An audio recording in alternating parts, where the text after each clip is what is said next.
The Miami sunrise painted the sky in shades of coral and gold as I stood on the balcony of the Fontainebleau Hotel, watching the waves crash against the shore where I'd be saying, "I do," in just 6 hours. The salty breeze carried the scent of ocean and possibilities, and for the first time in months of wedding planning chaos, I felt truly calm.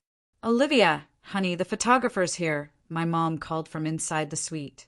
I smoothed down my silk robe and took one last look at the beach below. White chairs were already being arranged in perfect rows, and the altar, decorated with tropical flowers, faced the endless blue of the Atlantic. Everything was exactly as I'd dreamed since I was little, playing bride in my grandmother's backyard in Coral Gables. "Coming, Mom." The photographer, an energetic woman in her 30s named Casey, was already setting up her equipment when I walked into the main room of our suite. My bridesmaids, my sister Mia, my college roommate Becca, and my cousin Anna were scattered around in various states of preparation, hair in curlers, makeup half done. "Oh my God, you look radiant already," Casey said, adjusting her camera lens. "The natural light in here is incredible. Miami Beach weddings are my absolute favorite." My phone buzzed on the marble countertop. A text from my fiancé Ryan. "Can't wait to see you walk down that aisle. Love you, future Mrs. Thompson." I smiled, feeling that familiar flutter in my stomach. After 3 years together and a year-long engagement, today was finally the day. Ryan worked as a financial advisor downtown, and we'd met at a charity gala for ocean conservation. Fitting, considering we were getting married with our toes in the sand. "All right, ladies, let's start with some getting ready shots," Casey announced. "I want to capture all those authentic moments before we head down to the beach for the ceremony photos." My 8-year-old niece, Sophia, bounced into the room, already dressed in her flower girl dress, a flowing lavender creation that matched the bridesmaids' gowns. She was Mia's daughter, and her excitement had been infectious throughout the entire wedding planning process. "Tia Olivia, you're getting married today," she squealed, throwing her arms around my legs. "I am Mia Moore," I laughed, picking her up. "Are you ready to throw those flower petals down the aisle?" "I've been practicing." She wiggled out of my arms and demonstrated her technique, tossing imaginary petals with dramatic flair. The morning flew by in a blur of champagne toasts, laughter, and the gentle chaos that comes with getting 6 women ready for a major event. Casey moved around us like a ninja, capturing candid moments, Mia helping me into my dress, a vintage-inspired lace number that hugged my curves before flowing into a dramatic train, my mom fastening my grandmother's pearl necklace around my neck, Anna applying one last coat of mascara while cursing in Spanish at her reflection. By 11 a.m., we were ready to head downstairs for pre-ceremony photos on the beach. The Florida sun was already intense, but a gentle breeze kept the heat manageable. I could see guests beginning to arrive in the distance, recognizable figures from both our families mingling on the sand. "Okay, I want to get some shots of you alone first," Casey said, guiding me toward a secluded spot near some palm trees. "Then we'll bring in the girls, and after that, we'll do family shots before Ryan arrives." I felt like a movie star as Casey directed me through various poses, hands on hips, looking out at the ocean, walking through the shallow waves with my dress lifted slightly. The photographer's enthusiasm was contagious, and I found myself laughing genuinely at her jokes and directions. "You're a natural," she called out, switching to a different lens. "Ryan is going to lose it when he sees you walking down that aisle." After 30 minutes of solo shots, the bridesmaids joined us. We posed in a line facing the ocean, arms linked, then sitting on a piece of driftwood that looked like it had been placed there by divine intervention. Sophia ran around us, occasionally photobombing shots in the most adorable way possible. "Family time," Casey announced. "Let's get the immediate family first, then we'll expand." My parents appeared, looking distinguished and emotional. Dad in his navy suit was already getting teary-eyed, while Mom looked elegant in her dusty blue dress, Her dark hair swept into an updo that showcased the diamond earrings Dad had given her for their 25th anniversary. Mia's husband Carlos joined us with their younger son, 3-year-old Diego, who was serving as ring bearer.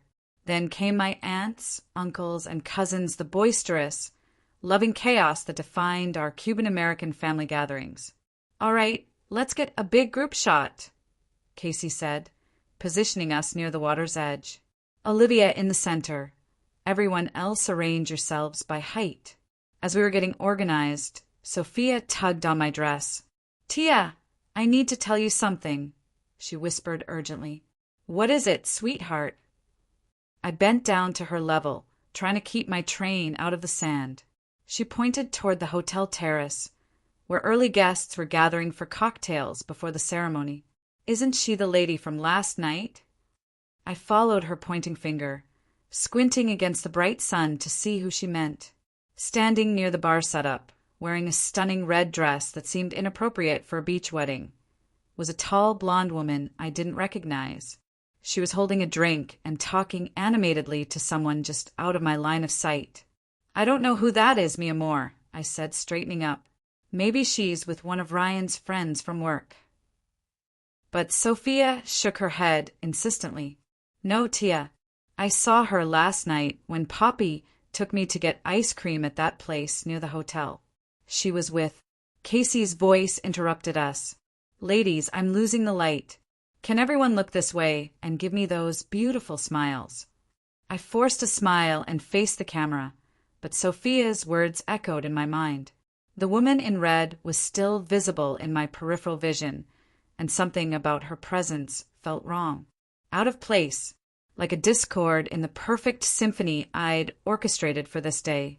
The camera clicked rapidly as Casey captured what would later be our last family photo before everything changed. The family photos wrapped up just as the ceremony time approached. Guests were taking their seats in the white chairs arranged on the sand, and I could hear the acoustic guitarist warming up with Perfect by Ed Sheeran, our processional song. "Time to head back upstairs for final touch-ups," my mom said, but I found myself still glancing toward the woman in red. She had moved closer to the ceremony area and was now sitting in the back row alone. "Mom, do you know who that woman is?" "The one in red." I pointed discreetly. My mother squinted in the direction I indicated. "No, honey. Maybe she's with the Thompson family? You know how Ryan's side has all those business connections." That made sense. Ryan's family moved in different social circles than ours. His father owned a chain of luxury car dealerships across South Florida, and they knew people I'd never met. Still, something nagged at me. Back in the bridal suite, Anna touched up my makeup while Becca bustled around making sure everything was perfect. The room buzzed with excitement and nervous energy. 10 minutes until showtime, Mia announced, checking her phone. Ryan and his groomsmen should be getting into position. I looked at myself in the full-length mirror. The dress was everything I'd hoped for, my makeup was flawless, and my hair swept into an elegant updo with small white flowers woven that looked like something from a fairy tale. This should have been the moment of pure joy I'd imagined. Instead, I couldn't shake the image of that woman in red. "Mia," I called my sister over. "What exactly did Sophia see last night?" She mentioned seeing someone. Mia looked confused. She and Carlos went for ice cream at that gelato place on Collins Avenue around 9. Why? Did she say something? Before I could answer, my dad appeared in the doorway, looking handsome and emotional in his navy suit. "Ready me, princessa?" he asked, offering his arm. The processional was everything I'd dreamed of. The guitarist played beautifully as my bridesmaids walked down the aisle, their lavender dresses flowing in the ocean breeze. Sophia scattered rose petals with theatrical enthusiasm, making the guests laugh and coo with delight. Little Diego toddled behind her, clutching the ring pillow like his life depended on it. Then it was my turn. The guests rose as the opening notes of Perfect began, and I took my father's arm. The walk down the aisle felt both eternal and instantaneous. I was aware of every smile, every camera flash, every whispered compliment, but my eyes were locked on Ryan standing at the altar. He looked incredible in his charcoal gray suit, his brown hair perfectly styled, his blue eyes bright with tears of joy. His groomsmen, his brother Tom, his college buddy Alex, and his business partner Chris, stood beside him, all beaming. But as I passed the back rows of guests, I caught a glimpse of the woman in red again.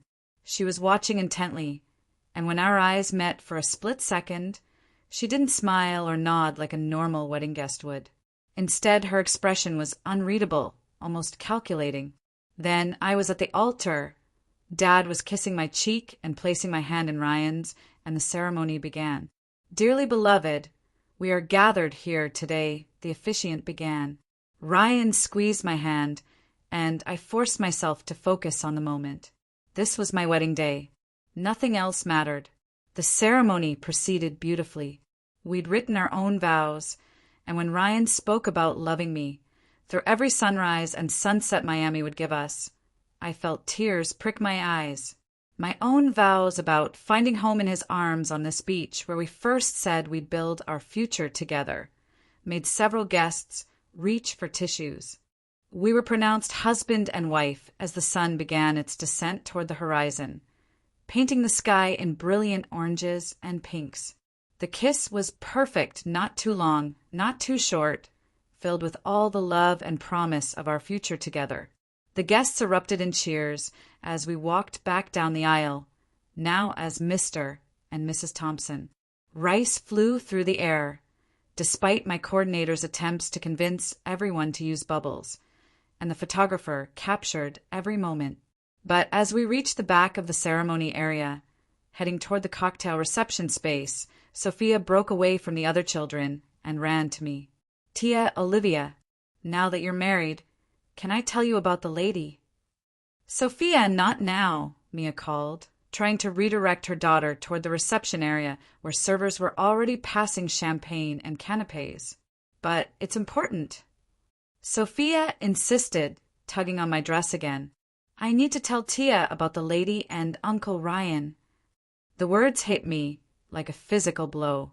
The celebration continued around us, guests laughing, the photographer snapping pictures, the acoustic guitarist transitioning to background music for cocktail hour, but everything seemed to slow down.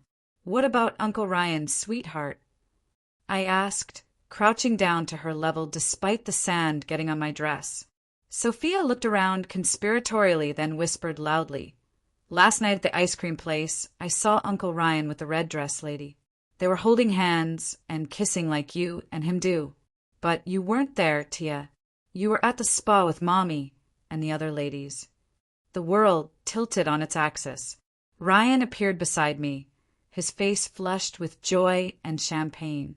What's my favorite flower girl telling my beautiful wife? The word, wife, should have sent shivers of happiness through me. Instead, it felt like a lie. I stood slowly, looking at the man I'd just promised to love, honor, and cherish until death do us part. His smile was radiant, genuine. He looked like the same Ryan who'd proposed to me on this very beach 18 months ago, who'd spent the last year excitedly planning this wedding, who'd texted me this morning about how he couldn't wait to call me his wife. "Sophia was just telling me about her ice cream adventure last night," I said, carefully watching his face. For just a split second, so brief I might have imagined something flickered across his expression. Fear? Guilt? But then he laughed and ruffled Sophia's hair. "Ice cream before bedtime? No wonder you were so hyper this morning, kiddo." "But Uncle Ryan, you were there too," Sophia started, but Carlos appeared and swept her up into his arms. "Come on, Pequeña, let's get some of those fancy shrimp things," he said, carrying her toward the reception area. Ryan took my hand, his thumb stroking across my new wedding ring. "Shall we go celebrate with our guests, Mrs. Thompson?" I looked past him toward the cocktail area, where the woman in red stood near the edge of the gathering, still watching us. Now that I knew to look for it, I could see something in her posture, her expression, a familiarity with my new husband that spoke of more than a casual business acquaintance. "Olivia, you okay, baby?" Ryan's voice was concerned now. You look like you've seen a ghost." I had seen a ghost, the ghost of my perfect wedding day, my perfect marriage, my perfect future.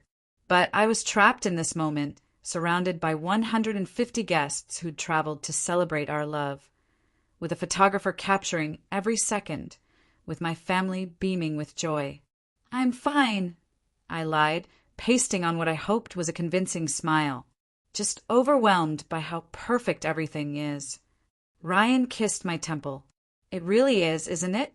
Just like we dreamed." As we walked toward our guests, my new husband's arm around my waist, I caught sight of the woman in red one more time. She was walking away from the reception, her red dress a stark contrast against the white and lavender color scheme we'd chosen. She was leaving, but the damage was done. Sophia's innocent observation had planted a seed of doubt that was already growing roots, spreading through the carefully constructed foundation of my happiness. The reception was about to begin, but I already knew this marriage was starting with a lie. The cocktail hour passed in a blur of congratulations, kisses on both cheeks, and compliments on everything from my dress to the stunning beach setting. I smiled, laughed, and played the role of the blissful bride while my mind raced with questions. Every time someone asked if I was happy, if this was the perfect day I'd dreamed of, if I felt like the luckiest woman alive, I gave them the answers they expected while internally cataloging every detail of Sophia's revelation. The woman in red had left, but her absence felt as significant as her presence had. Who leaves a wedding reception during cocktail hour unless they're not supposed to be there? "Olivia, honey, you need to eat something," my mom said, appearing at my elbow with a plate of appetizers. "You've been so busy talking to everyone, you haven't touched the food." She was right. The coconut shrimp, mini Cuban sandwiches, and tropical fruit skewers that we'd carefully selected for their Miami flair sat untouched on the plate. My stomach was too twisted with anxiety to contemplate food. "I'm just excited, Mom. Too excited to eat." She smiled knowingly. I was the same way at my wedding. But trust me, you'll need your energy for the dancing later. The wedding coordinator, a efficient woman named Patricia, approached with her ever-present clipboard. "Mrs. Thompson, we're ready to transition to dinner service. Are you and your husband ready for your grand entrance?" Mrs. Thompson, the name that was supposed to make me glow with happiness, felt foreign, almost mocking.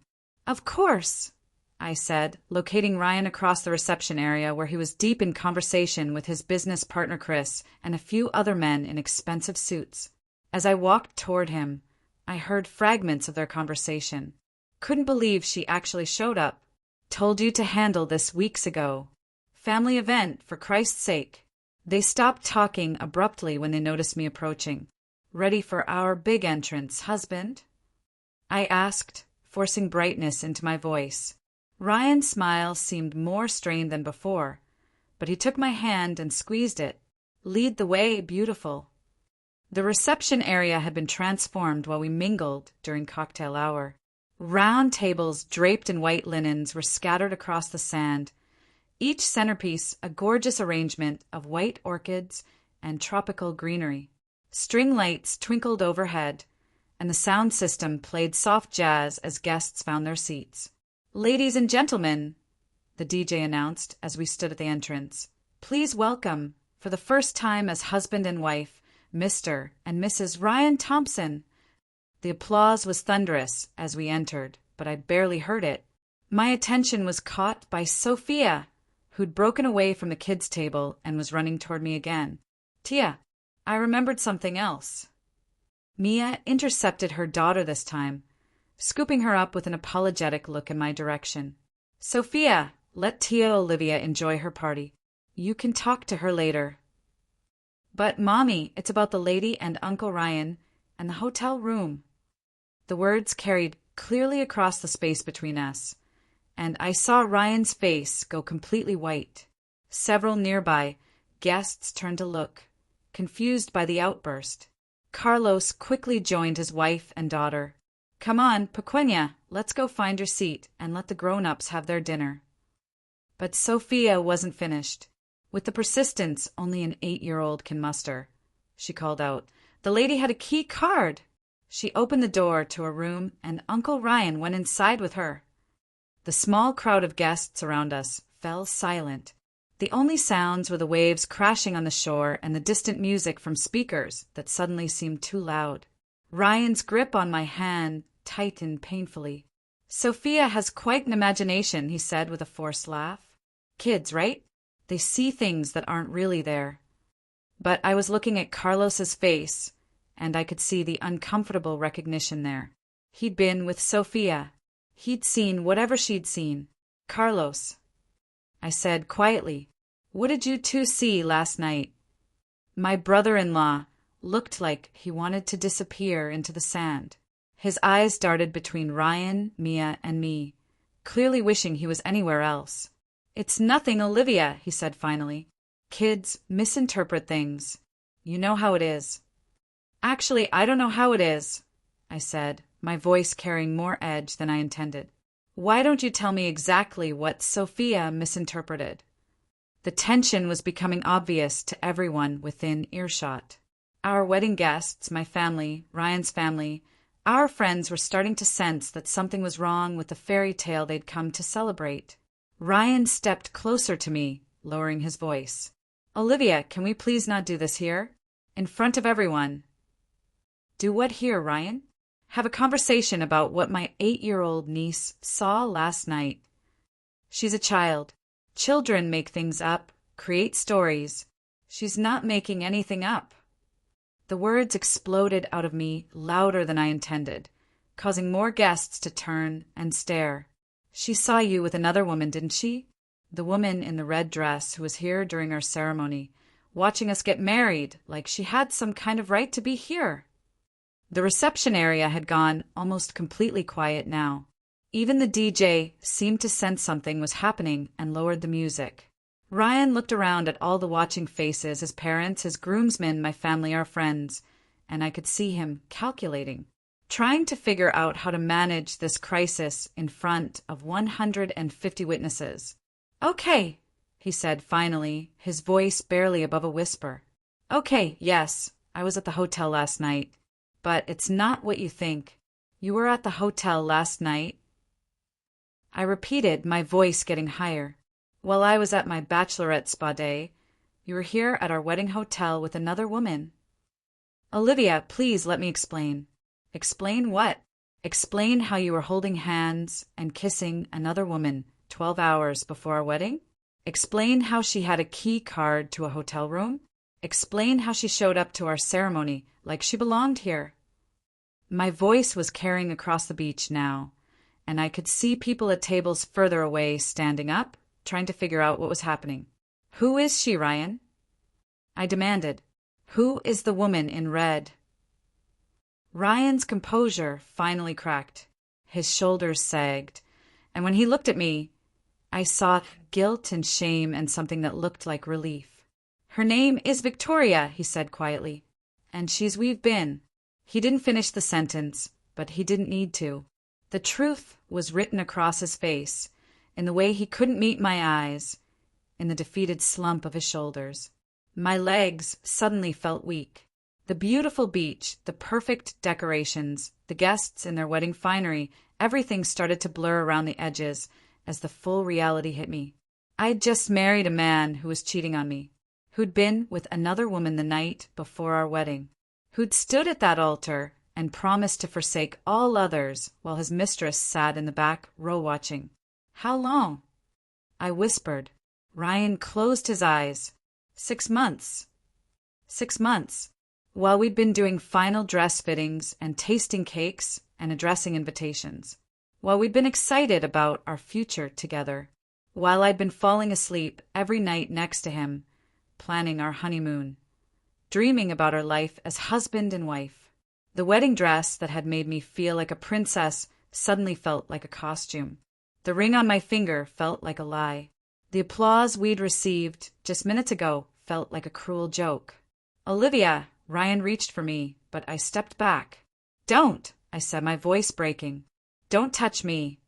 I looked around at all the watching faces, some shocked, some embarrassed, some filled with pity. This was supposed to be the happiest day of my life, and instead it was becoming the most humiliating. But as I stood there in my wedding dress on the beach where I dreamed of beginning my happily ever after, I realized something. Sophia's innocent question had saved me, not from a ruined wedding day that was already happening, but from a ruined life built on lies. The little girl who'd been so excited to be my flower girl had given me the greatest gift possible, the truth. Now I just had to figure out what to do with it. The silence on the beach stretched for what felt like eternity, but was probably only seconds. 150 guests waited to see what would happen next, their champagne glasses forgotten in their hands, their conversations abandoned. I looked at Ryan, my husband of less than 2 hours, and felt something shift inside me. The shock was giving way to something else. Not just anger, but a strange kind of clarity. "Victoria," I said, testing the name. "Tell me about Victoria." Ryan glanced around nervously at all the watching faces. "Olivia, please, can we talk about this privately? Away from everyone." "No." My voice was steadier now, stronger. "I think our guests deserve to know what kind of wedding they're attending. After all, they traveled here, bought gifts, took time off work. The least we can do is be honest about what they're celebrating." My dad stepped forward, his face dark with anger. "What the hell is going on here, Ryan?" "Dad, stay back," I said, holding up my hand. I needed to handle this myself. Ryan was just about to tell us about Victoria, the woman he's been seeing for 6 months, the woman who was here today, watching us get married. Ryan's business partner, Chris, moved closer to him, clearly wanting to offer support or advice. But I fixed him with a stare that stopped him in his tracks. "Was she in your wedding party planning, Chris? Did you all know?" I asked. Chris's face went red, and his silence was answer enough. "Oh my God!" Mia breathed from somewhere behind me. "They all knew." I turned to look at Ryan's groomsmen, his brother Tom, Alex, and Chris. The guilt was written across their faces like a confession. "How many of you knew?" I asked them directly. Tom, Ryan's brother, finally spoke up. "Olivia, look, we tried to talk him out of this. The wedding, I mean. We told him he needed to figure his shit out before." "Tom!" Ryan snapped. "No, fuck this!" Tom continued, his own temper flaring. "I'm not standing here watching you destroy this girl's life because you couldn't make a decision. You should have called off the wedding weeks ago instead of putting everyone through this." The crowd was completely riveted now. Several people had their phones out, and I realized with a sick feeling that this disaster was probably being recorded for posterity. "Called off the wedding." I repeated. "You knew he wanted to call off the wedding." "He's been a mess for months," Alex admitted, ignoring Ryan's furious glare. "Going back and forth, talking about Victoria, talking about you like he couldn't decide what he wanted. And you all just let him go through with it anyway." "We thought maybe he'd come to his senses," Chris said weakly. "Wedding day nerves, you know. We figured once he saw you walking down the aisle. Once he saw me walking down the aisle, what? He'd forget about his girlfriend." The word girlfriend hung in the air like an accusation. Ryan finally found his voice again. "She's not my girlfriend. It's complicated. Complicated." I laughed, but there was no humor in it. "You're sleeping with another woman. You brought her to our wedding hotel. She watched us get married. What part of that is complicated?" "I love you, Olivia. I do. But Victoria, what we have is different. It's—" "Stop." I held up my hand again. "Just stop talking." I needed a moment to think, to breathe, to figure out what came next. The wedding reception stretched out around us, the beautiful tables, the flowers, the cake we hadn't cut yet, the first dance we hadn't danced. My family was watching with a mixture of shock and rage. My mom looked like she was going to cry. My dad looked like he was going to hit someone. Mia was holding Carlos's arm, probably to keep him from punching Ryan himself. And then I saw Sophia. She was standing near the kids' table, her flower girl dress still perfect, her eyes wide with confusion and fear. She didn't understand what was happening, but she could sense that her innocent observation had caused something terrible. That's when I knew what I had to do. I walked over to Sophia and knelt down beside her, taking her small hands in mine.